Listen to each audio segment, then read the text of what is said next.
I'm Graham Norton. Welcome to the Jason Momoa Show.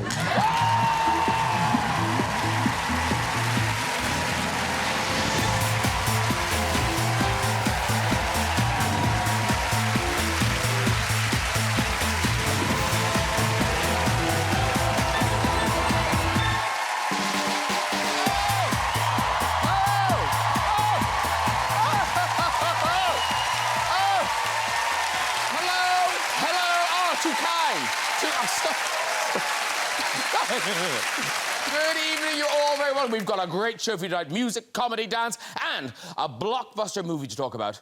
I'll give you some clues. It's about an all-powerful leader. He's a bit orange, a bit scaly, got a beautiful wife, he loves water sports. Have you guessed? No, it's not the Donald Trump story. It's Aquaman, ladies and gentlemen. Oh. And Aquaman himself, Jason Momoa, is here. I know. I'm just back there. I have seen Aquaman. I loved it. Don't want to spoil it for you, but there is a rather sad ending when he chokes to death on a plastic bag. Also on the show, we've got Strictly Judge Dame Darcey Bussell. Now, on Strictly, of course, she's already got her eye out for people who love dancing and are likely to be available next year. Let's get some guests on! Later with the music from my favourite girl group, Little Mix. But first, he's one of the country's most loved comics, and he's back touring the nation with his latest show. It's always a pleasure to welcome back the hilarious Bill Bailey!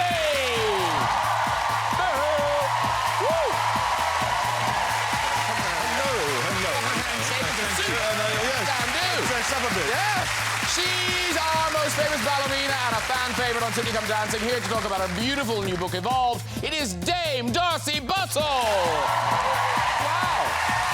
Work it! Yeah! Hello, darling. It's lovely to see you. And to see you. And he rose to fame as Khal Drogo in Game of Thrones and is now starring as DC's underwater superhero Aquaman. Please welcome the mighty Jason Momoa!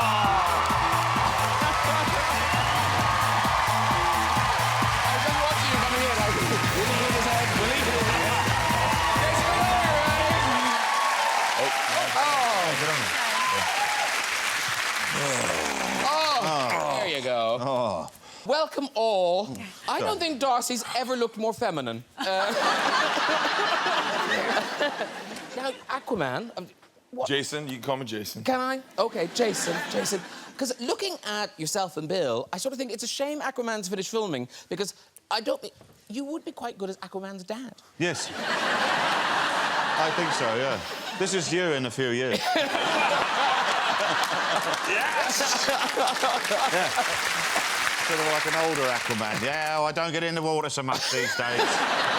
No, we found a picture, and it looks like you're auditioning for Aquaman or Aquadad. Oh. There you are. What is that? That's a mace. It's a ceremonial thing that's used for ceremonies, you know. And it was when I received my honorary doctorate from the University of Bath. Hello. Yes. Hello, Dr. Bailey, from now on, please. Yeah. Yeah. And that's the thing. They carry it around. See, look, I'm wearing a hat. It's real. That's what we were talking about. We were just talking about that thing. But talking of awards, Jason, you were sitting beside a Dame Darcey Bussell. Yes. I don't know what are you doing? Hey, what are you doing? Actually, what do you get? Do you get, like, a ribbon or something? I get two medals. Medals? Yes. So, Right. you get one that attaches to your waist, and then the other one, which is the sort of... It's like a tag.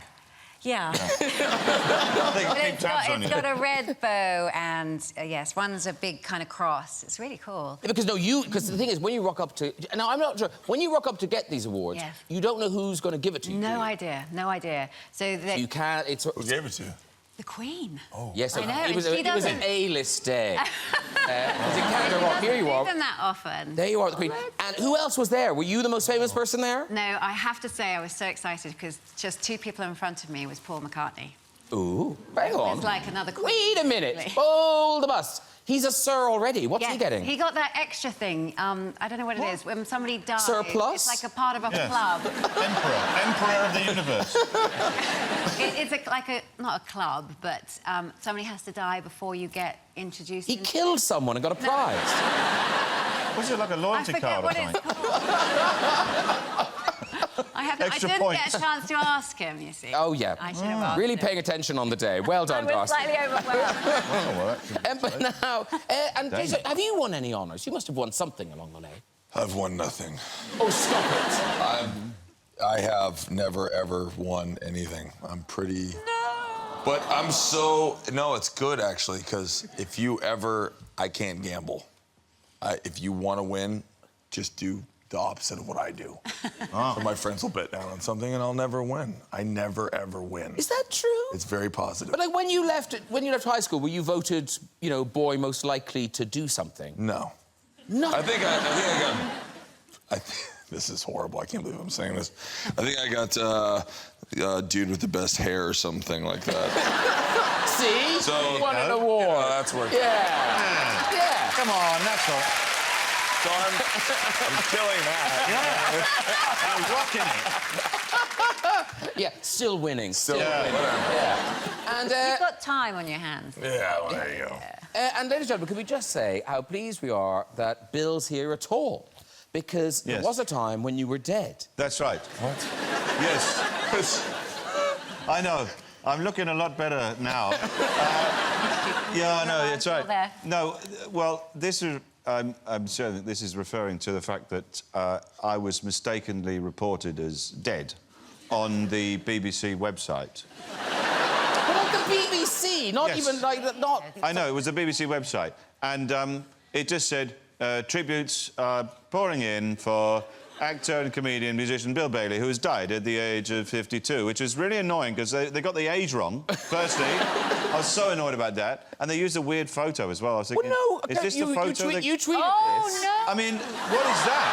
I think that is perfect for an obituary. That says this sucks. No, you see. Yeah, that says sad, isn't it? It's sad, dying, yeah, but it was so annoying. It was a bit of a shock to read that in the morning on Twitter. And what happened was that the actual story was that there was a DJ in Kentucky called Bill Bailey who died, and someone on the BBC was watching the news. It was like, I think what happened was it was like middle of the night, and they saw Bill Bailey died, and panicked and put Bill Bailey died and put a photograph up, and then realised it wasn't me, and then panicked again and tried to delete it. By which time someone had taken a screenshot already and posted it on Twitter. And the reaction was, I woke up in the morning, it said, Bill Bailey, dead, 52. And then my tour manager, who was in the hotel, he phoned me and he said, are you all right? Which was very sweet, but, you know, well, I'm not dead, so I'm a lot better than dead. I'm here. Yeah. There will be a gig tonight.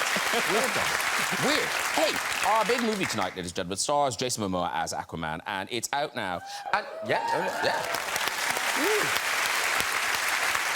And I was saying to you backstage, congratulations on this, because often in these DC films, there's kind of connected to other DC worlds and but this is a totally kind of standalone, big, just you movie. Yes. Yeah. Yes, Graham. It's very exciting. I don't think we've ever been underwater quite like this. I mean, we went to space in many movies, and this is something that's very new, and technology and the CGI is at a whole nother level, and I think people will be really excited about it. So this has been a while coming, because when did you actually get told you are Aquaman? I just found it September 23rd, 2013, and I was literally broke. And I knew that my future would be bright. But I couldn't say anything to anyone for years. I can't hold a secret to save my life if you knew me. It was like, it was very hard for me to hold a secret. And, you know, finally we're here. But, yeah, 5 years, almost 6 years. But it didn't take that long to make it. No. It had to go to, like, Batman versus Superman in one scene. Then it's Justice League, and now it's finally me. Yeah. Yes, every scene. My time. Yeah, that's it. You know what I'm saying, Dame? Yeah.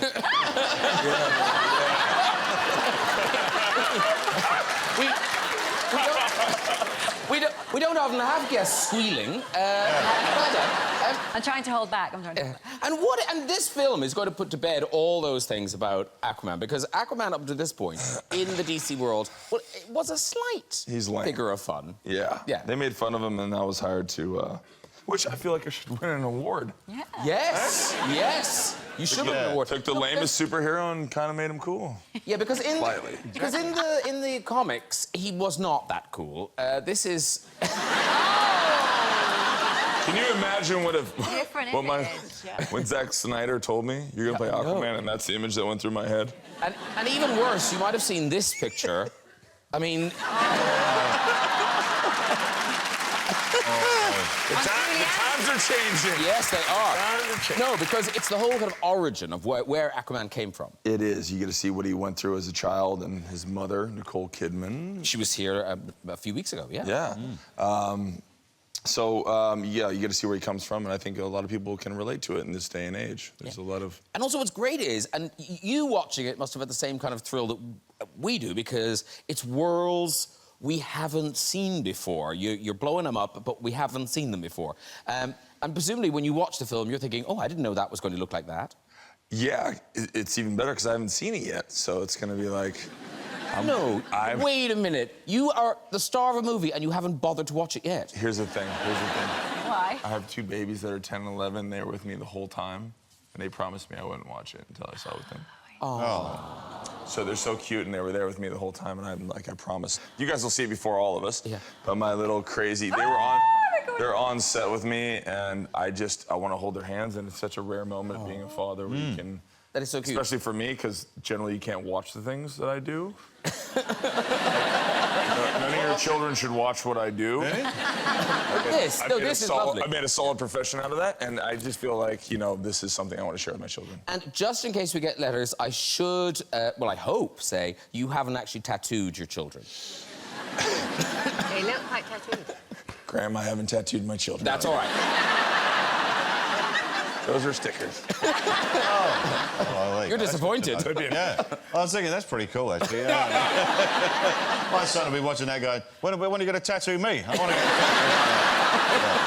get... But the underwater stuff, so explain it to me. So did they ever think, OK, we're going to film this in huge water tanks, or was it always going to be done in different ways? After the first movie, Batman and Superman, we couldn't film it underwater. It's impossible. So, yeah, we have to be in wire work all the time in harnesses, and it's... So you had to learn how to go Sound through like- water. It's very magical. Yeah. That is beautiful. Isn't that nice? Very soft flowing hands. Excuse me, I'm going to go this way. Yeah, how did they get your hair like that? That's if you weren't in CGI. water. Oh, as well. Yeah.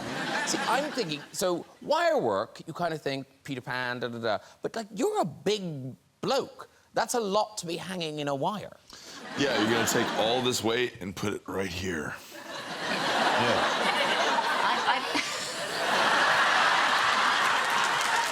I apologize, Dan. That's fine. I apologize, Dan.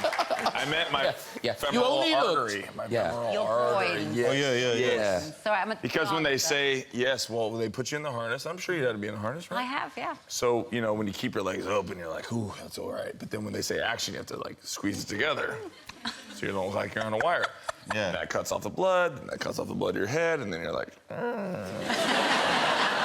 I didn't know that. yeah. Oh, right, so you... Yeah, well, I'll hang you up there for 5 minutes, see how you feel. I won't. But actually, no, you say, has Darcey done wire work? She has done wire work. Yeah, you squeeze those legs in, and Yeah. it cuts in. Yeah, I hung from the closing ceremony of the Olympics, from the top of the arena. We've got a And picture, they we've got a flew picture. me Here we in. go. Yeah. There you are. The freakiest Wow. thing I'd ever done with pyrotechnics, hanging over the Olympic flame. With all Have we got a long shot of what you're... was Here you are. Oh, there scary. you are. There's the Olympic flame. Yeah, Which and I'd forgotten it looked like a sort of burning hedgehog. I didn't remember it being like I that. know, and being hung above it, like you saying, being hung for a while. Yeah. Because they got me in the harness far too early, all nervous, because we Yeah. only have one chance to do it. And so I'm hanging over this flame, and all the hot vapours, and I was swaying around, going, oh my God, just set me off. You know, I just wanted to get away from the flame, because you have this urge to unbuckle yourself and... Run away from people that are hurting you. Yes, I totally feel that. amazing. But talking underwater things, you look at Bill Bailey, I don't I don't immediately think adventurer, and yet you have... What? Why not? What, do you think I'd spend my time whittling or something? You know? Bird watching, sitting in the woods. That, yes. Well, I do a lot of that as well. Oh, OK. But you're saying you don't see me as a sort of adventurous... But haven't you gone diving with sharks? I have done. I've recently dived with sharks. And how did that go? Scuba dive with shark, yeah, it was very cool. It was scary, obviously, because they're sharks. And natural habitat. in a natural habitat, yes. But no, yeah, well, there's... I got the sharks ordered up to the hotel room. No, yes, in the ocean, not in the bath. They're sitting in the bath. You're often... No, they were Damien Hirst. They were preserved sharks. No, they were real, in the sea. I got in the sea with them. Yeah. And, yeah, it's kind of scary, because when you look at them from the surface, they don't look that big. It's when you get in the water with them, then you realise, no, they're a lot bigger. They're a lot bigger than I thought. And I was diving with them. The dive instructor said, let's not do it. And I said, nah, come on, it'll be fun.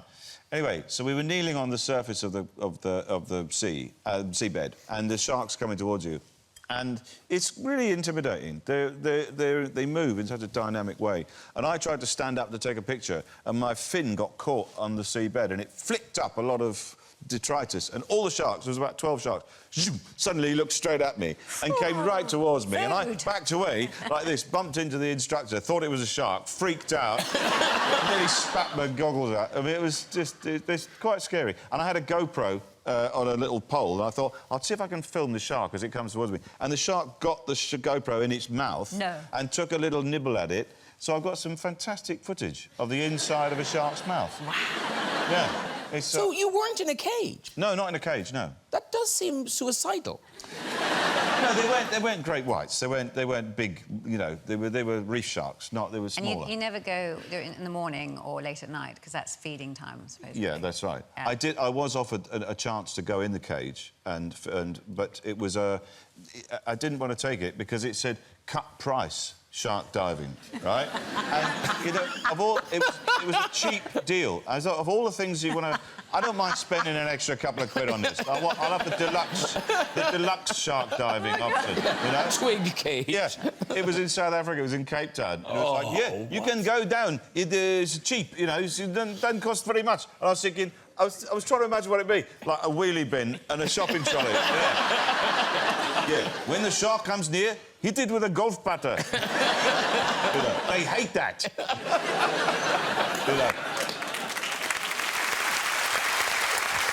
Very good.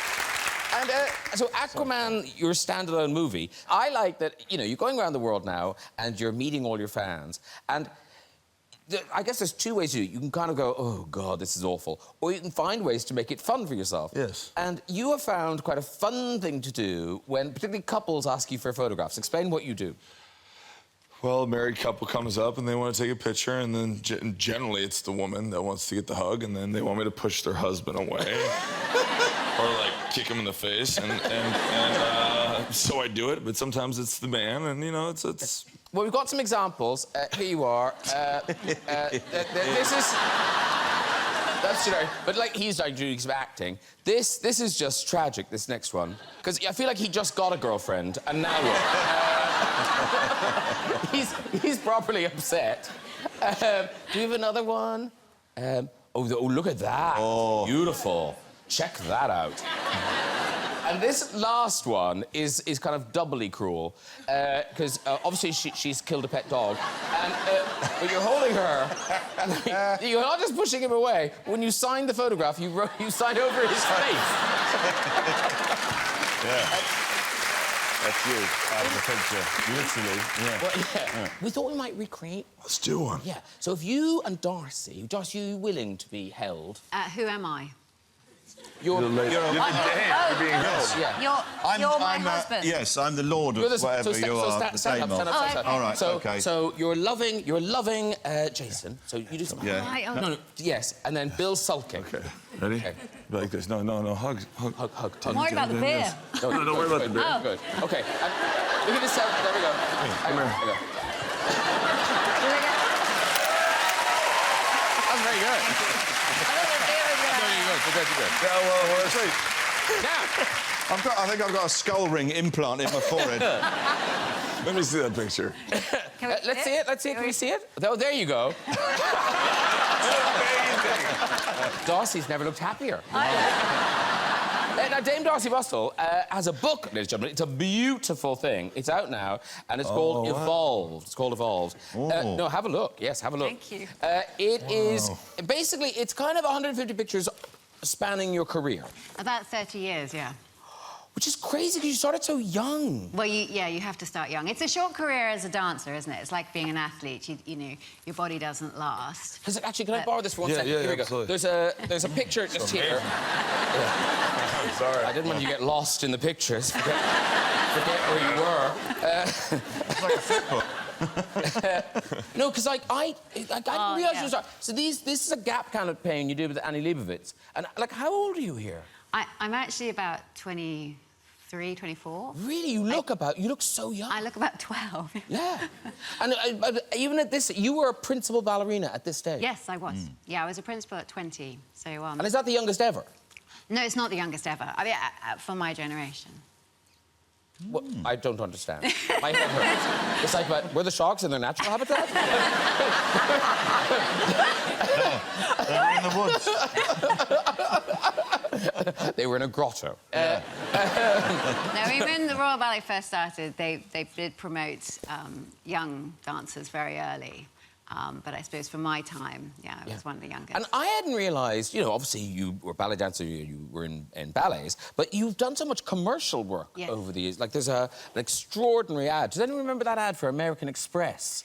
I mean, Really difficult. Well, no, only because all the props. Because obviously nowadays you would just stick them all on, wouldn't you? You wouldn't have to. Photoshop it on, yeah. Photoshop them on. We actually had to, on a trampoline. I had to do this like 100 times, so it didn't kill my legs, so that I could work the next day. But it was the raincoat, the umbrella. So you know, when it suddenly went over your head, and all these issues constantly going wrong. So that's what's important. Yeah, because you look at some of these pictures, and it's so beautiful. I mean, there's no trampoline here. This is you in Swan Lake. Yeah, that's when I first did Swan Lake, when I was about 20, yes. I mean, amazing. No, thank you. And in we were saying in photographs, it looks so graceful and beautiful. Yeah, but you always have to make it effortless. But That's it is such a demanding, grueling occupation. Like, tell us about the time. I think, were you in Israel with the heat? Yes, well, yeah, just working. Well, we rarely perform outdoors, but in Israel it was amazing. We were there on tour, and it was so hot that we weren't allowed. We couldn't basically rehearse when the sun was up. We had to wait until the sun went down because the lino that we perform on melts in the heat.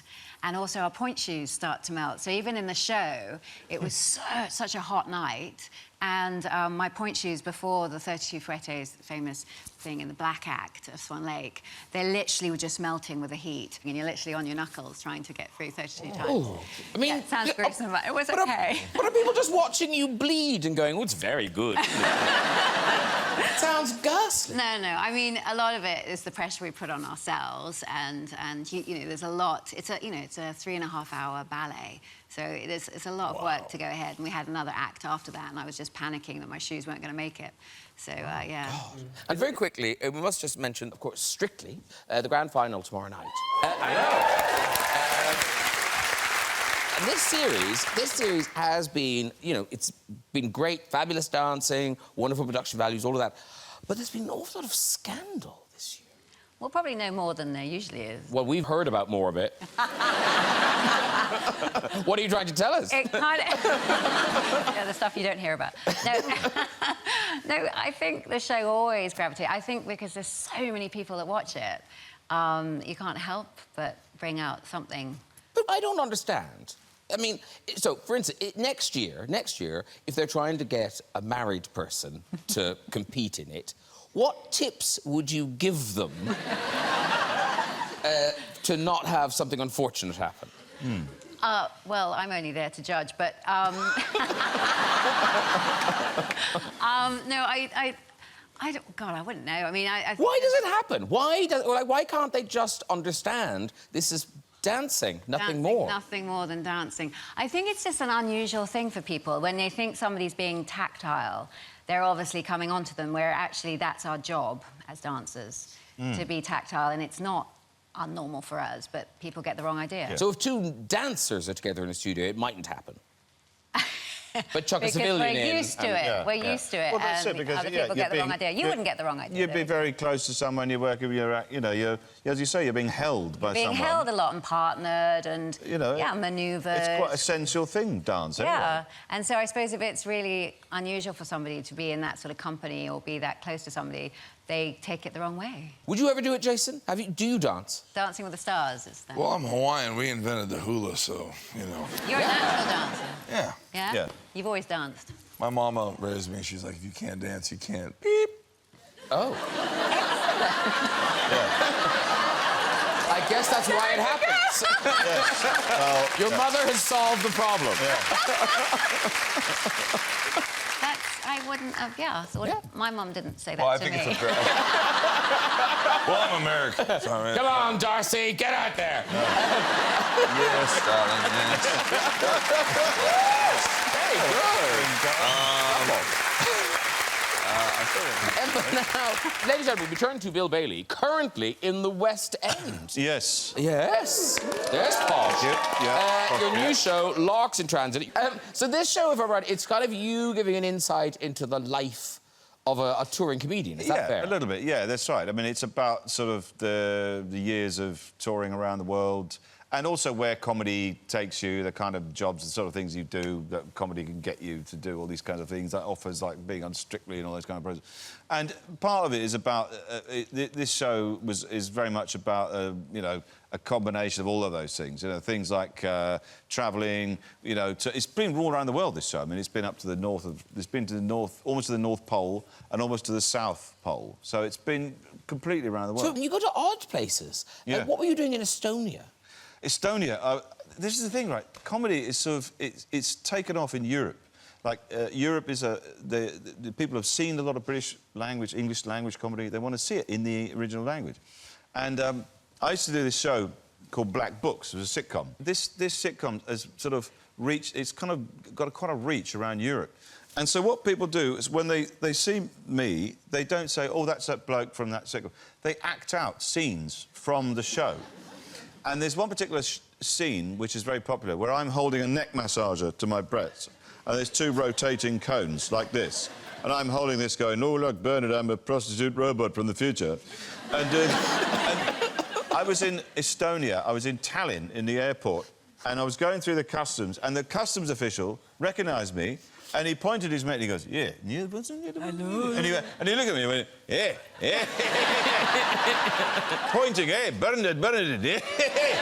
It is him. And, of course, I knew what he meant, but it freaks all the other passengers out. They think, is this an Estonian thing? Is this like a local custom? Because, Darcey, you... Now, I mean, as a ballerina, did you get recognised, or do you... Presumably Strictly has now changed your level I've been on Strictly for 7 years now, so it Is it has... 7 years already? Yeah, it has changed things. Wow. Yeah, I don't know, I suppose because I still go on public transport and everything, and they just don't believe that you, as a judge on Strictly, would go on public transport. And so people look at you and go, you really look like that judge on Strictly. And I go, oh, really, like that? And then, you know, they keep talking to you. Oh, my God, it's uncanny how you look like that judge. And then I say, I am. And they go, no, but you really look like that judge. I go, no, I am. But it is the weirdest places. But because what's odd is... So, Jason, it's been... Is it 8 years since you were in Game of Thrones? I think so. It's about 8 years since you were in Game of Thrones. But you still... But people still remember... They won't leave me alone. And is it true that, again, people made assumptions about who you were as an actor after that show? Yeah, I didn't get much work after that one. Because what do you do with that? He doesn't speak English. He's not funny. He just hurts people. I played the character well, and yeah, it was a bit challenging after Game of Thrones. And is that because people genuinely thought you couldn't speak English? No, yeah, there was definitely people who were like, "Oh my God, you speak English?" I'm like, "Yeah, I'm married to a really beautiful woman. I laugh, I smile, I have kids." I'm not actually a Dothraki... Yeah, I know. I'm a freaking actor. Yeah. And Now, Bill also brings us a DVD. This is called Limboland. Am I right in thinking this is about things not measuring up to expectations. Yeah, basically that's it, and there's sort of the gap between, hence the limbo. And a lot of this is about, again, things that have happened to me where you think something's, you know, you think this is going to be great, and then say it doesn't quite pan out like you think. Like I went for somebody persuaded me to go to a spa, and I'm not a kind of spa sort of guy, you know. As you can probably tell. There, bro. Yeah, exactly. And, you know, my wife's going, no, that'd be great, it'd be great. And I'm like, yeah, it's not really me. I'm not a kind of spa type. Anyway, so I found myself in this spa, and then, you know, all the music playing and the candles, and then I was going to get a massage. And so there's a robe and a thing for your hair, a hairnet thing. So I get undressed, put the robe on, put the hairnet on, and then the masseur came through the door, and the first thing she did, she looked through out the door, she went like that, which is not really what you want in that sort of like a massage, when a bit of relaxing, you know, like, hi, how's it? What? And apparently it's because it turns out it wasn't a hairnet, it was... You had the knickers No, on? I had the disposable underpants. Yeah! on my head. Right, it is time for music. This chart-topping girl band have sold over 45 million records worldwide, and last year they picked up their first Brit Award. Now they're back with their 5th album, here performing the single Think About Us. It is Little Mix! Little Mix, everyone! How great was that? Come on over, ladies! And those dancers, let's hear for them! Very good. Hello, darling. Lovely to see you again. And so welcome to the seat. Hello. Hi. Hi. Have a seat, too. Hello. Hello. Welcome aboard. Hello. Hello. Bill, Darcey, Jason, that's Little Mix. Very on birthday. How you doing? How are you? There you go. Now, I think there'll be room for everyone. Especially. Yeah, I think there'll be room for everyone. Yes, so I feel like you've thrown your algorithms off because you're here. No. Normally. Oh, no, everyone's on. Everyone's on. Very good. Hold on. Now, that's from the new album, LM5, which is out now. And is it right that this was named by your fans? Yeah, they called it LM5 for like about a year. And so we just went with it. Yeah, well, might as well. Yeah! And there's lots of collaborations on here. Of course, we've already heard the Nicki Minaj track. This is you at the... Was this the EMAs? Oh, yes. Look at it. Oh, I love it. Oh, she's got such a delicious bum. It was... It is Epic. It is epic, her bum. It's amazing. It feels sensational. Yeah, very And was she relaxed about you just resting on her bum? I think so. Well, we didn't rehearse it, did we? Yeah, we never rehearsed it. You even gave her a little spank, didn't you? You know what I mean? Well, I thought it's now or never, isn't it? Yeah, so you'd be able to get away with it, whereas, you know, Yeah, Bill Bailey at the EMAs slapping Nicki Minaj. It's a very different evening. totally different. The whole thing is different. Yeah. Really, the whole tone has changed. Yeah, it's all kinds of lawsuits within. Little Mix, everybody. Oh, good. Right, that is nearly it. Before we go, we have time for a visit to the big red chair. Pretend like... Oh, no, don't do that.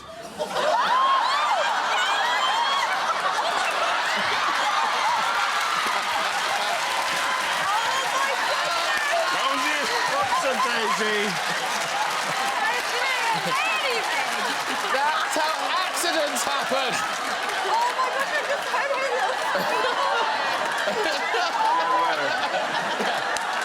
The lawyers will find you. The lawyers will... Where there's a claim, where there's a blame, there's a claim. It really works. Is she okay? It You okay? Were those lady feet or men feet? They were lady feet. Okay, we're just resetting.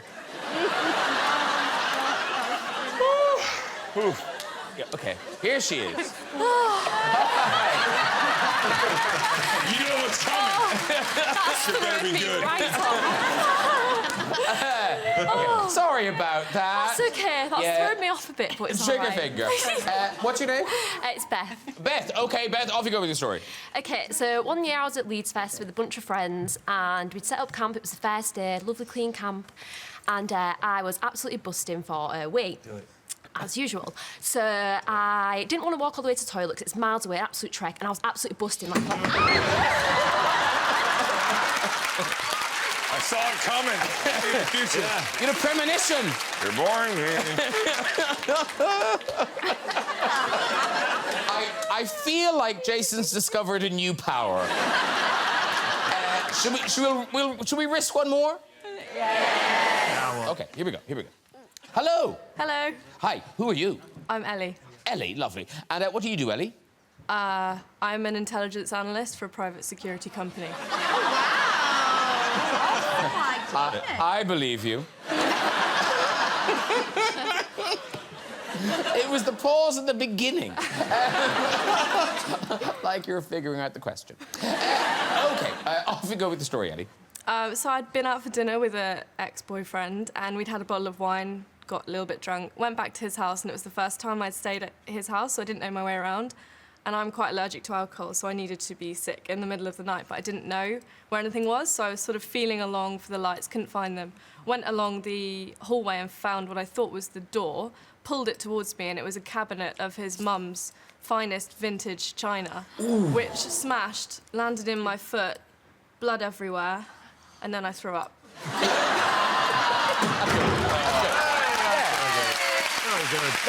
That was more our speech. How did I know? There was vomit involved. She was naked at the time. Bob, that was classic. OK, that really is all we've got time for. If you'd like to have a go at the red chair yourself and tell your story, you can contact us via our website. This is their address. Please say thank you to all my guests. Little Mix, everybody.